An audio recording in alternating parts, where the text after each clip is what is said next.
ဒါလေးကတော့မျက်နှာကြီးချွတ်တာလေးကိုပြထားတာပါနော်ဒါ cleansing နဲ့အရင်မျက်နှာဆေးရပေါ့နော်မျက်နှာဆေးပြီးလို့ရှိရင်မျက်နှာတစ်ဆေးလေးနဲ့နောက်တစ်ပြန်ဆေးမယ်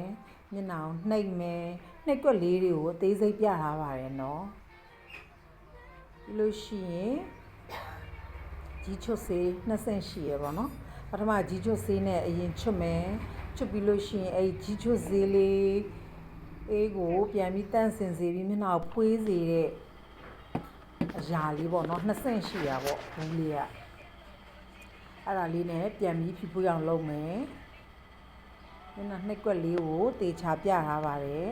အားလုံးပြီးသွားလို့ရှိရင်မျက်နှာလေးအေးစိတ်သွားအောင်ရေခဲရည်လေးနဲ့မျက်နှာလေးကိုအချောတက်ပါမယ်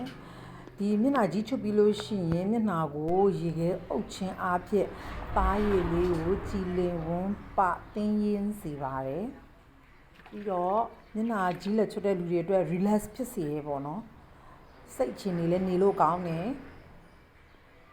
မျက်နှာအသားရည်အတွက်လည်းအရန်ကောင်းတယ်မျက်နှာကြီးချွတ်လို့ရှိရင်ရေခဲရည်နဲ့အဲ့လိုလေးနှိပ်နေပေးရပါတယ်အုပ်ပေးရပါတယ်ရှင်